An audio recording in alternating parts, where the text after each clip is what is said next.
Now we are going to study the relative motion in terms of position time graph. ठीक है, relative motion हम लोग study कर चुके हैं और पोजीशन टाइम ग्राफ भी हम लोग ऑलरेडी स्टडी कर चुके हैं, कैसे हम लोग डिफरेंट सिचुएशंस में पोजीशन टाइम ग्राफ देखते हैं किसी ऑब्जेक्ट के मोशन का।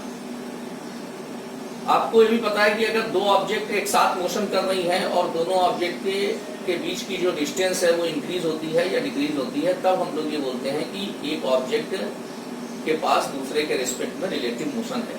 और उस ऑब्जेक्ट की रिलेटिव वेलोसिटी हम लोग कैसे फाइंड आउट करते हैं, इसका भी बेसिक आइडिया हमें है। तो हम लोग यहीं से अपनी बात को स्टार्ट करते हैं कि जब हम इसका ग्राफिकल रिप्रेजेंटेशन देखना चाहते हैं तो हम कुछ चीजें यहाँ पर कंसीडर कर रहे हैं जो प्रीवियस आर्टिकल में हम लोग स्टडी कर चुके हैं।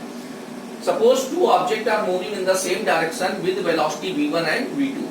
Here in this diagram first object is moving with velocity v1 and the second object is moving with velocity v2। दोनों ही ऑब्जेक्ट जो है आपकी कांस्टेंट वेलोसिटी से सेम डायरेक्शन में मूव कर रही हैं। इनिशियली जब इनका मोशन स्टार्ट हुआ था, मतलब जब टाइम 0 था, उस टाइम हम इनकी इनिशियल पोजीशंस को x1 नॉट और x2 नॉट कंसीडर कर लेते हैं। तो इनका जो रिलेटिव पोजीशन होगी उसको हम क्या लिखेंगे, x2 naught minus x1 naught, मतलब position relative position of object 2 with respect to 1, ये आपकी होगी x2 naught minus x1 naught. After time t first object हमारी जो है वो v1t डिस्टेंस कवर करेगी क्योंकि v1 कांस्टेंट वेलोसिटी से मूव कर रही है, और second object after time t v2t distance cover करेगी क्योंकि वो v2 वेलोसिटी से मूव कर रही है। तो आफ्टर टाइम t अगर हम इनकी नई पोजीशन जानना चाहते हैं मैथमेटिकली, तो हम किस तरीके से लिखते हैं, x1t equal to x1 not plus v1t और x2t equal to x2 not plus v2t। ये v1t फर्स्ट ऑब्जेक्ट ने t टाइम में डिस्टेंस कवर की है, इसको हम इसकी इनिशियल पोजीशन में ऐड कर देंगे तो फर्स्ट ऑब्जेक्ट की फाइनल पोजीशन आ जाएगी। इसी तरीके से सेकंड ऑब्जेक्ट ने जो डिस्टेंस कवर की है v2t, इसको हम सेकंड ऑब्जेक्ट की इनिशियल पोजीशन में ऐड कर देंगे तो सेकंड ऑब्जेक्ट की after time t final position आ जाएगी। अब आफ्टर टाइम t इनकी रिलेटिव पोजीशन में कितना चेंज आया, इसको अगर हम निकालना चाहते हैं, इनकी रिलेटिव पोजीशन क्या हुई, मतलब relative position of object second with respect to t after time t कैसे लिखेंगे, इससे इसको माइनस करेंगे। तो हम इसको माइनस करते हैं तो ये इक्वेशन हमारी यहां से बन जाएगी x2t minus x1t equal to x2 naught minus x1 naught. इससे इसको माइनस किया, इन दोनों में t कॉमन है तो ये हो जाएगा v2 minus v1 into t। ये इक्वेशन हम ऑलरेडी प्रीवियस लेक्चर में स्टडी कर चुके हैं। अब हम ग्राफिकल रिप्रेजेंटेशन जब इसका करेंगे रिलेटिव वेलोसिटी का, तो हम कई केसेस इसमें स्टडी करते हैं। हम पहला केस ये कंसीडर करते हैं कि अगर जो हमारी ऑब्जेक्ट जो दोनों मूव कर रही हैं, अगर वो सेम वेलोसिटी से मूव कर रही है, सेम वेलोसिटी से मूव कर रही हैं, साथ ही साथ दोनों कांस्टेंट वेलोसिटी से मूव कर रही हैं, तो आपको पता है कि जब कोई भी ऑब्जेक्ट कांस्टेंट वेलोसिटी से मूव करती है तो उसका जो पोजीशन टाइम ग्राफ होता है वो इंक्लाइंड स्ट्रेट लाइन होता है। तो यहाँ पर हम दोनों ऑब्जेक्ट का, अगर दोनों सेम वेलोसिटी से मूव कर रही हैं तो पोजीशन टाइम ग्राफ कुछ इस तरीके से रिप्रेजेंट होगा। वाई एक्सिस पर हमने ऑब्जेक्ट की पोजीशंस को रिप्रेजेंट किया है, एक्स एक्सिस पर टाइम को रिप्रेजेंट कर रहे हैं। ये फर्स्ट ऑब्जेक्ट के लिए स्ट्रेट लाइन मतलब पोजीशन टाइम ग्राफ हुआ, ये सेकंड के लिए पोजीशन टाइम ग्राफ हुआ। दोनों ऑब्जेक्ट सेम वेलोसिटी से मूव कर रही हैं, फॉर एग्जांपल 5 मीटर पर सेकंड से।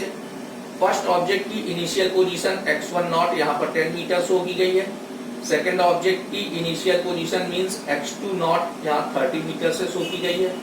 तो जब दोनों ऑब्जेक्ट सेम वेलोसिटी से मूव करती हैं तो दोनों का जो पोजीशन टाइम ग्राफ है इस तरीके की पैरेलल लाइंस आपको रिप्रेजेंट होगा।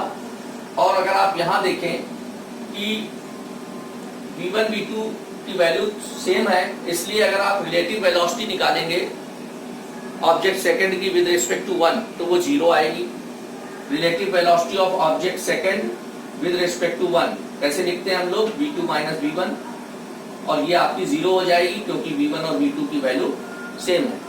तो रिलेटिव वेलोसिटी जब 0 हो जाएगी तो जब हम ये वैल्यू यहाँ पर पुट करेंगे तो ये फैक्टर हमारा यहाँ पर खत्म हो जाएगा और हम यहाँ पर क्या देखेंगे कि x2t minus x1t equal to x2 naught minus x1 naught आया।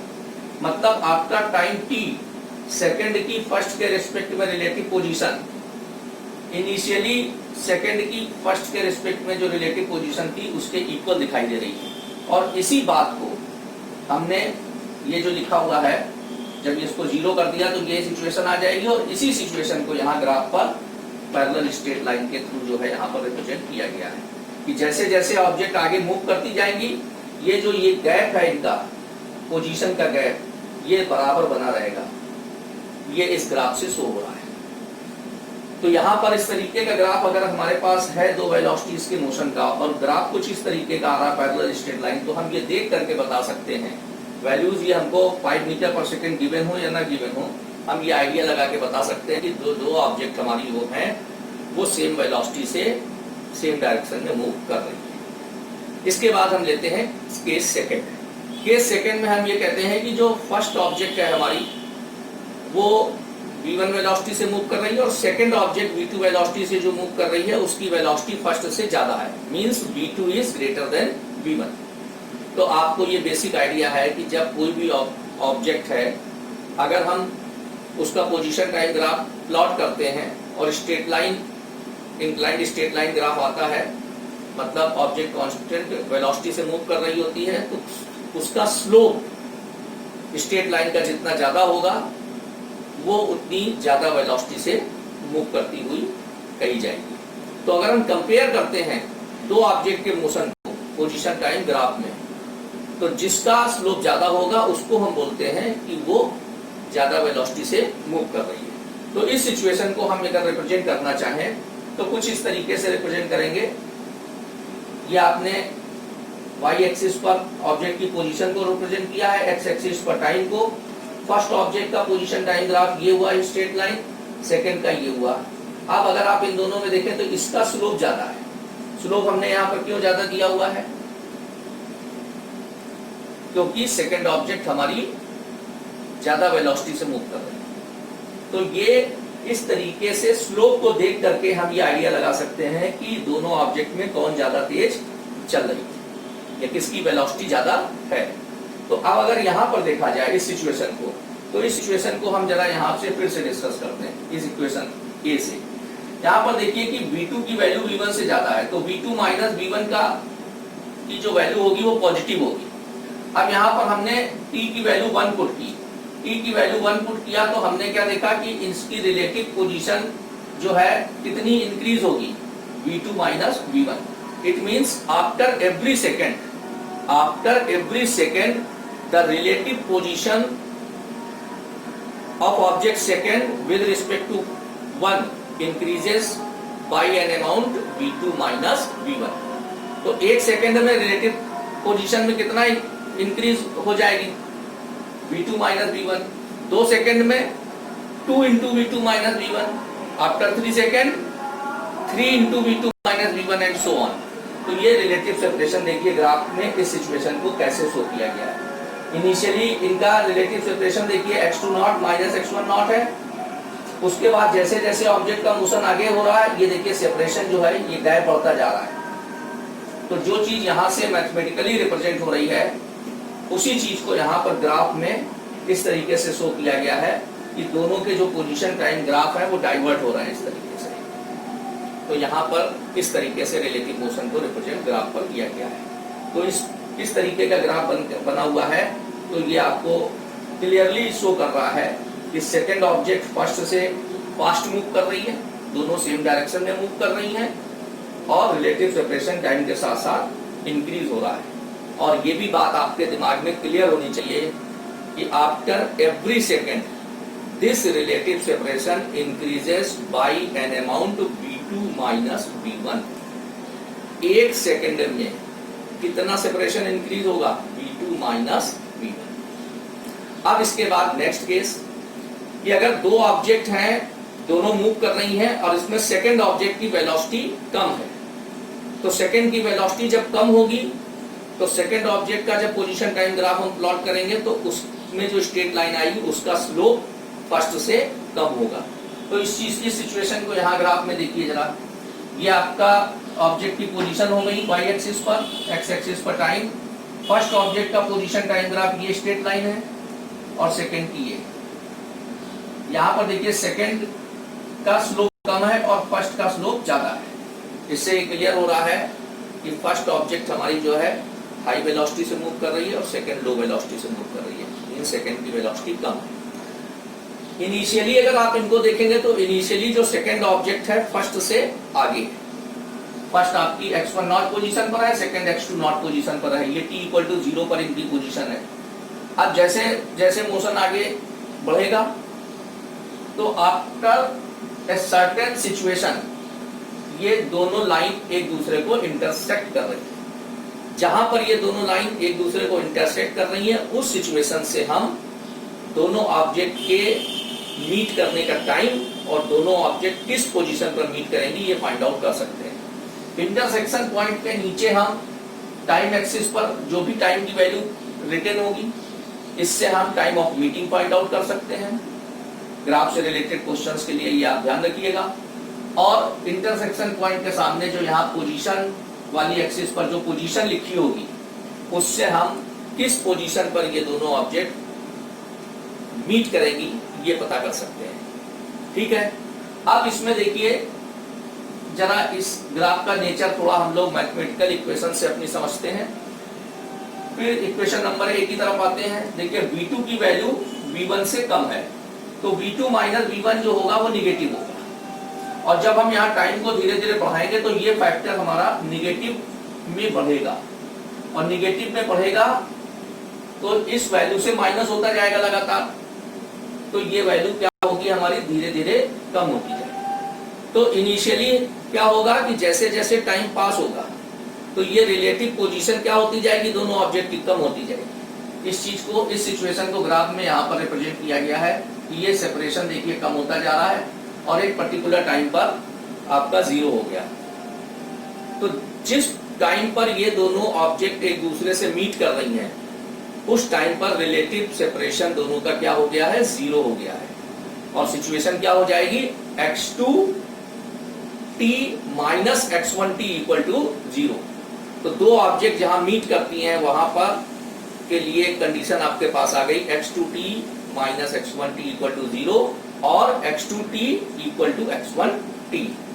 मीन्स जब फर्स्ट ऑब्जेक्ट की position after time t second object की आफ्टर टाइम t पोजीशन के इक्वल हो जाएगी तब दोनों ऑब्जेक्ट का रिलेटिव सेपरेशन 0 हो जाएगा और दोनों ऑब्जेक्ट आपस में मीट करेंगे। ये कॉन्सेप्ट यहां से निकल करके आ रहा है, आपके लिए न्यूमेरिकल्स में काम आएगा। इसके बाद जब आगे फिर ये मूव करेंगी तो इंटरसेक्शन पॉइंट पर हम क्या देख रहे हैं जहां पर दोनों लाइन एक दूसरे को इंटरसेक्ट कर रही हैं। इसके बाद जो फर्स्ट ऑब्जेक्ट है वो सेकेंड को ओवरटेक कर लेगी, जबकि इनिशियली फर्स्ट ऑब्जेक्ट कहां थी, पीछे थी।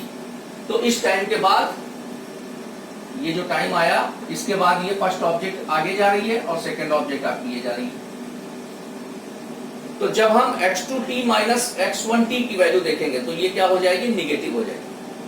पहले क्या थी, पॉजिटिव थी। इनिशियली जब हमारा मोशन स्टार्ट हुआ था तो x2 naught minus x1 not क्या था हमारा, ये पॉजिटिव था। तो इसीलिए हम लोग लिखते थे x2t minus x1t initially positive है क्योंकि ये वैल्यू आपको पॉजिटिव दिखाई दे रही है। फिर धीरे धीरे डिक्रीज हुआ, फिर 0 हो गया और फिर निगेटिव हो जाएगा और इंक्रीज करेगा। तो ये सिचुएशन आपकी यहाँ पर ये डिपिक्ट की गई, ये देखिए। तो इस तरीके के ग्राफ से हमें क्या इंफॉर्मेशन मिल रही है ये आपको क्लियर हो गया होगा। इस तरीके के ग्राफ को अगर हम देखेंगे हमारे सामने कभी भी सिचुएशन में बना हुआ है तो हम समझ जाएंगे स्लोप को देख करके कि जो हमारी फर्स्ट ऑब्जेक्ट है वो ज्यादा वेलोसिटी से मूव कर रही है और सेकंड कम वेलोसिटी से मूव कर रही है। कहां पर वो मीट करेंगी, किस टाइम पर वो मीट करेंगी और मीट करने के बाद उनका रिलेटिव सेपरेशन जो होगा वो फिर से बढ़ेगा। ठीक है, अब अगर हम इसके बाद बात करते हैं कि दो ऑब्जेक्ट हमारी जो है अपोजिट डायरेक्शन से आमने सामने आ रही है। जैसे इस फिगर में देखिए कि फर्स्ट ऑब्जेक्ट आपकी राइट साइड v1 वेलोसिटी से मूव कर रही है, सेकंड ऑब्जेक्ट आपकी लेफ्ट साइड v2 वेलोसिटी से मूव कर रही है।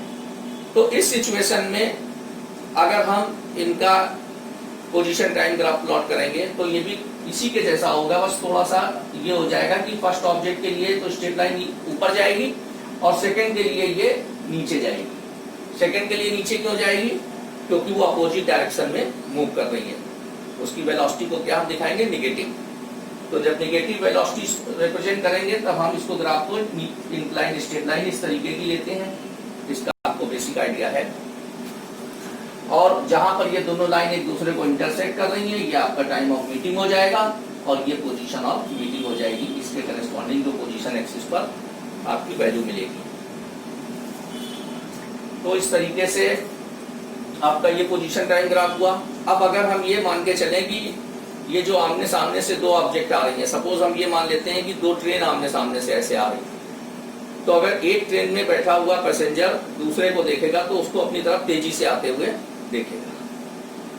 तो इस तरीके की सिचुएशन जब ग्राफ में बनी होगी तो आप देख करके समझ जाएंगे। अगर इस तरीके का पोजीशन टाइम ग्राफ दो ऑब्जेक्ट के लिए शो किया है तो आप ये बता सकते हैं कि दोनों ऑब्जेक्ट अपोजिट डायरेक्शन में मूव कर रही हैं। और इस तरीके का बना होगा तो आप क्या बताएंगे? दोनों ऑब्जेक्ट सेम डायरेक्शन में मूव कर रही हैं और फर्स्ट की वेलोसिटी हमारी ज्यादा है और सेकंड की वेलोसिटी कम है। तो ये आपका हमने रिलेटिव मोशन को पोजीशन टाइम ग्राफ के टर्म्स में आपको डिस्कस किया।